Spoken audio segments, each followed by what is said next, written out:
স্মৃতি হয়ে শুধু পড়াবে।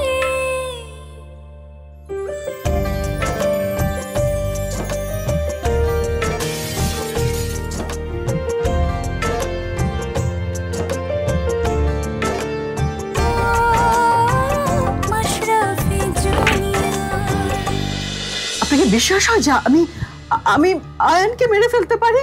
এই কথা ভাবতে পারি? একজন ভালো মা কখনো তার সন্তানকে মেরে ফেলতে পারে না রুনা, কিন্তু সমস্যাটা কি হয়েছে জানো? তুমি শুধু আয়ানকে তোমার সন্তান ভেবেছ, মনিকে না। তুই তোর মায়ের গলায় ছুরি চালালি একটা পরের মেয়ের কথা ভেবে। এই মেয়ে কিনা তোকে অনেক কাঁদিয়েছিল। মনি তোমার জন্য পর হতে পারে, কিন্তু আমার জন্য আশ্রয়দাতা। আয়নের চোখে আমার জন্য কেবলই ঘৃণা। আর এই জীবন আমি বয়ে বেড়াতে পারবো না মা। তাই তাই মরে যাওয়াই আমার জন্য ভালো, তাই না?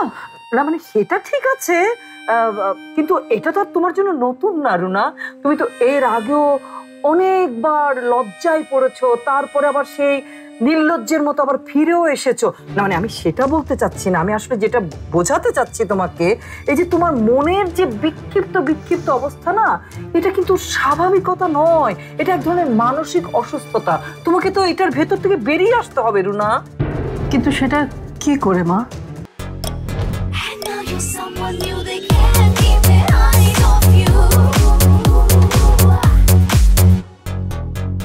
মোটিভেশন মানে প্রেরণা, উদ্দীপনা, এই সব কিছু তোমার মনের মধ্যে জোগাতে হবে।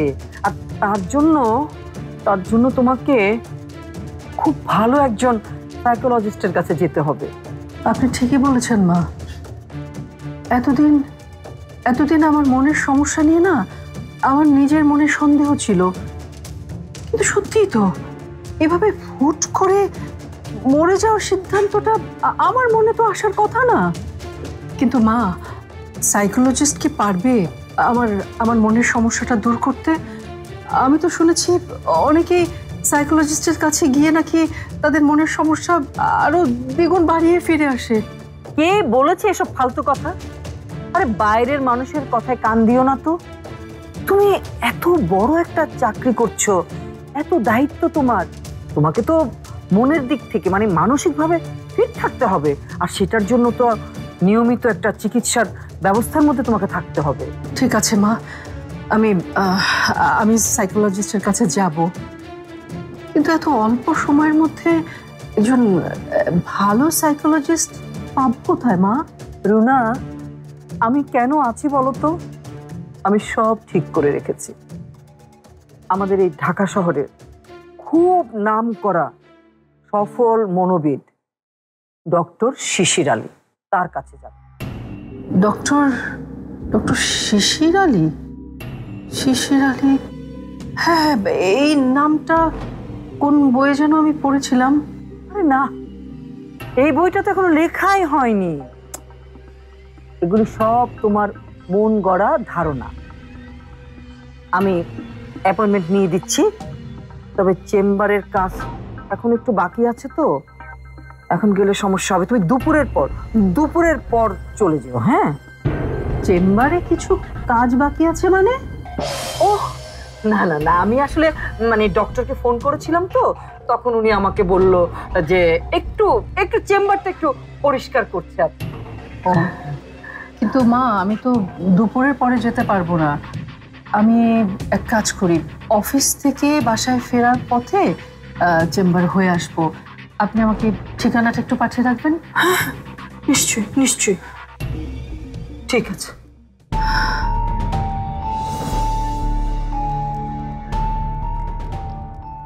এই রে, রুনাকে তো বলে দিলাম, কিন্তু এখন তো হাতে একদম সময় নেই। দাদা ভাইকে ট্রেনিং করাতে হবে, চেম্বারটা ঠিকঠাক মতো সাজাতে হবে। না না, অনেক কাজ দিলারা খান, এখন অনেক কাজ। তোমাকে শক্ত হাতে সব সামাল দিতে হবে।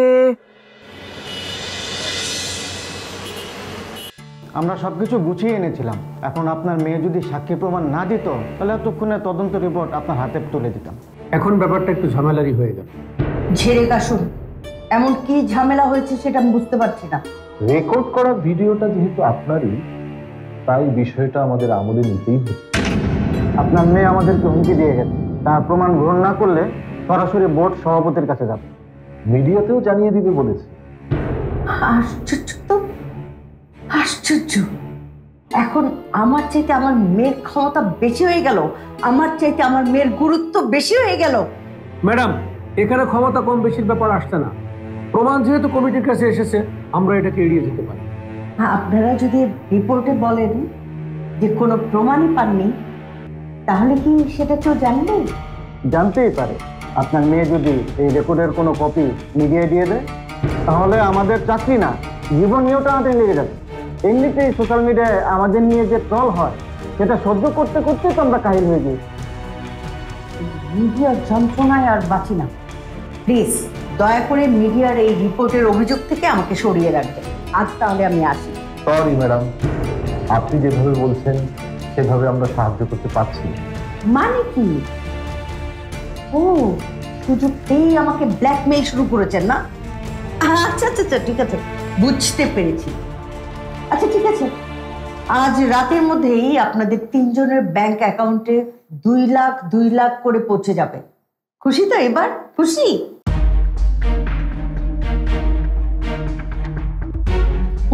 কি ব্যাপার, হাসছেন কেন আপনারা? কোনো জোকস শোনাচ্ছি নাকি আপনাদেরকে? সেরকমই তো মনে হচ্ছে ম্যাডাম। আপনি আমাদেরকে ঘুষ দিতে চান? না, মানে আমি ভাবলাম মনিকে যে আপনি ষড়যন্ত্র করে ডোপ টেস্টে ফাঁসিয়েছেন, সেটা কিন্তু পরিষ্কার। এখন আমরা চাইলেও এই অভিযোগ থেকে আপনাকে বাদ দিতে পারি না। আপনারা জানেন কি আমার মাথার উপর কার হাত আছে? আমি চাইলে একটা ফোন কলে আপনাদের চাকরি খেয়ে দিতে পারি। কিচ্ছু করতে পারবে না। সুমনা, আপনি এখানে কি করছেন? সবসময় যা করি, আপনাকে সাহায্য করতে এসেছি ম্যাম। স্যার, আমি মনিরের দলের কোচ। আমি তদন্তের স্বার্থে আপনাদেরকে কিছু বলতে এসেছিলাম। আপনি কার পক্ষে বলতে চান? কার আবার? আমার? সরি ম্যাডাম, আজকে আমি মনির পক্ষেই বলতে চাই।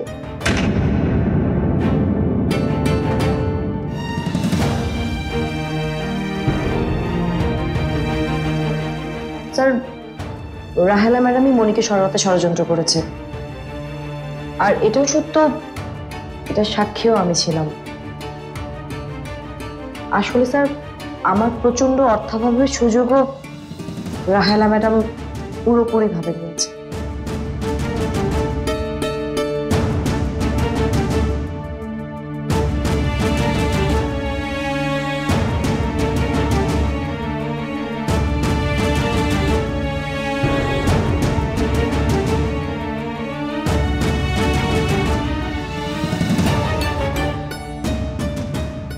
ডোপ টেস্টের বিষয়টা ম্যাডাম যে প্ল্যান করে করেছেন, এটা নিশ্চয়ই বুঝতে পারছেন স্যার। ম্যাডাম, আপনার বিরুদ্ধে যে সকল সাক্ষী প্রমাণ আমরা পেয়েছি, তাতে মনে হচ্ছে যে মনিকে নিষিদ্ধ করতে গিয়ে আপনি নিজেই নিষিদ্ধ হয়ে যাবেন চিরদিনের জন্য। আর রিপোর্টে আমরা সেটাই সুপারিশ করব।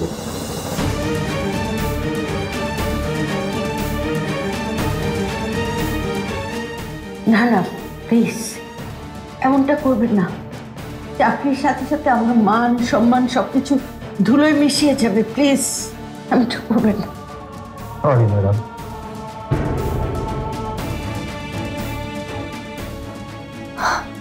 I am extremely sorry, madam. Extremely sorry.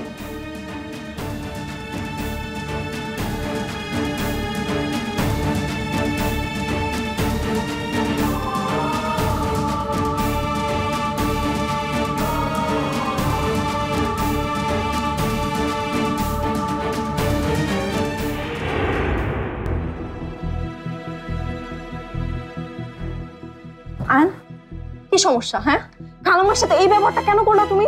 আশ্চর্য মনি, মামনির এই কীর্তিকলাপের পরেও তুমি আমার কাছে জবাব দিতে চাইতেছি।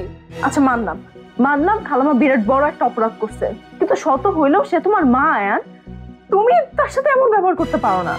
কেন পারবো না মনি? যে মা তার একমাত্র ছেলে আর ছেলের বউকে ভাড়াটে লোকদের মেরে ফেলতে 2 বার ভাবে না, তাকে তো আমি মা বলে স্বীকারই করি। স্বীকার করো বা না করো, খালাম্মার পরিচয় এটাই থাকবো যে সে তোমার মা। মানি না মনি, মানি না আমি তোমার কথা। আজ থেকে আমার মায়ের পরিচয়ের কোনো দরকার নেই।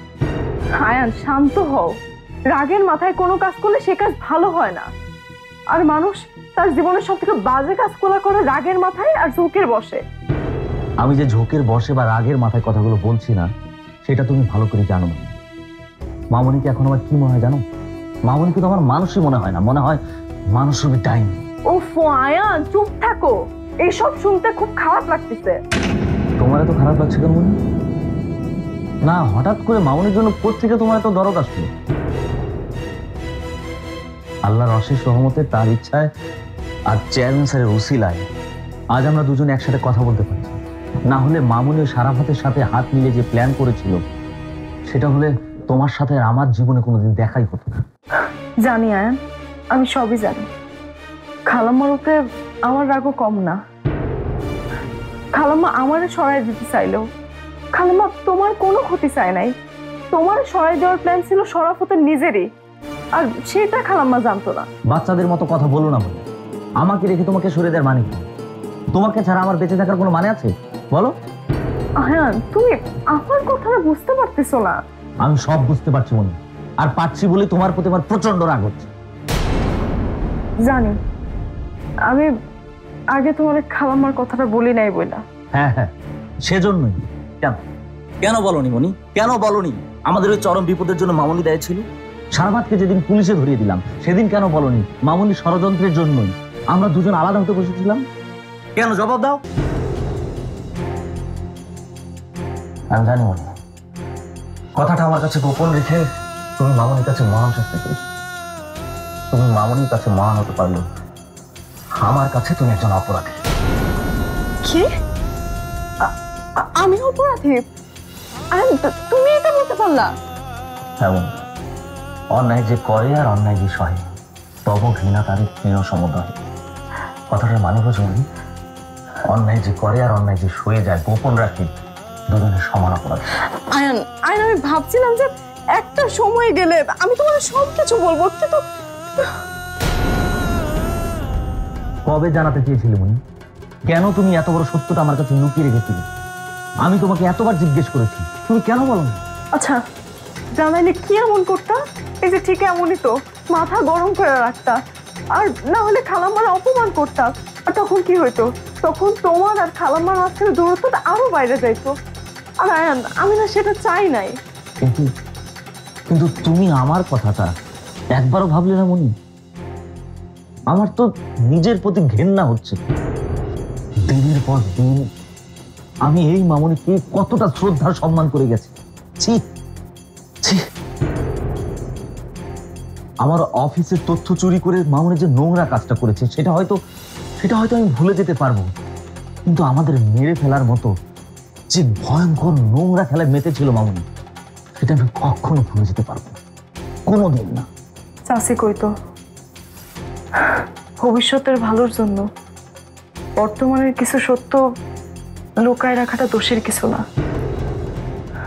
আর তাই আমি তখন ভাবছিলাম এই সত্যটা লুকায় রাখা অন্তত তোমার আর খালাম্মার সম্পর্কটা ভালো রাখতে। সেটা কখনোই সম্ভব নয়। মিথ্যে কাচের দেয়ালের সম্পর্কের ঘর, সেটা ঠিকই সময়ের আঘাতে ভেঙে চুরমার হয়ে যেত। সত্য কখনো চাপা থাকে না। সত্যটা যে তুমি একদিন জানবা সেটা আমিও জানতাম আয়ান, কিন্তু তারপরও জানার আগে যে তোমার আর খালাম্মার সম্পর্কটা ভালো গেছে এটাই সান্ত্বনা। না, মিসেস রুনার মতো এমন মা থাকার চেয়ে না থাকাটাই ভালো ছিল। সেই জন্যই মানুষ বলে দাঁত থাকতে মানুষ দাঁতের মর্ম বুঝে না। কি বলতে চাও তুমি? আয়ান তোমার মা আছে, তাই মাথার উপর মায়ের মতন একটা ছায়া থাকার মূল্য তুমি তুমি বুঝতেছো না। আমার মা বাপ নাই, তাই দুনিয়াতে মা বাপ ছাড়া একটা এতিমের যে কি কষ্ট, কি যন্ত্রণা সেটা শুধু আমিই জানি।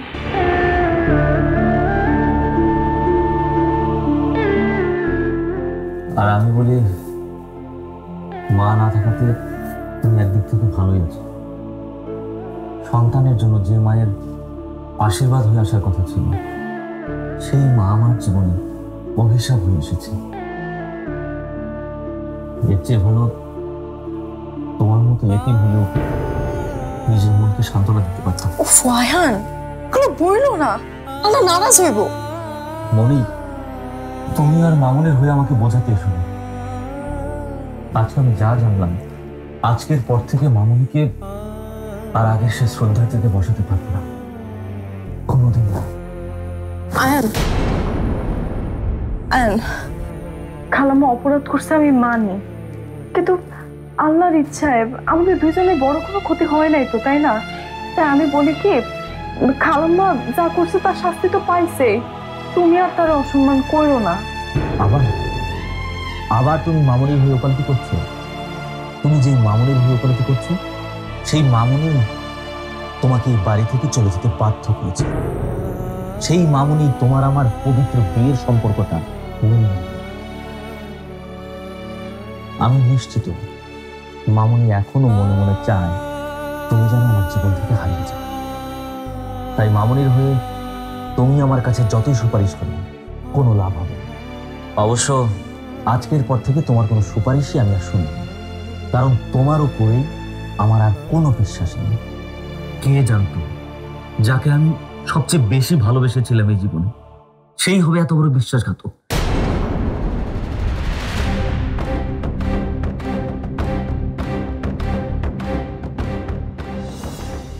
আসলে আমার চারপাশে শুধু বিশ্বাসঘাতকের দিন। দাঁড়াও,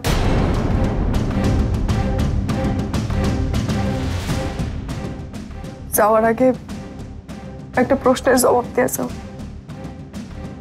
ফিরে এসে যদি তুমি আমার না পাও, তাহলে কি ভাববা তুমি? কি ভাববো মানে? কোথায় যাবে তুমি? ধরো অনেক দূরে চলে গেলাম। দূরে মানে ঢাকার বাইরে? হ্যাপ খেলতে যাবে? অবশ্য ক্রিকেটারদের নিষিদ্ধ হলেও হ্যাপ খেলতে কোনো সমস্যা নেই। আয়ান, আমি তো ঠাট্টা করতেছি না। আমিও ঠাট্টা করছি না মনে। এমনিতে আমার মেজাজ ঠিক নেই, তার উপর অফিসে যাওয়ার আগে তোমার এসব ঢং দেখতে ভালো লাগছে না।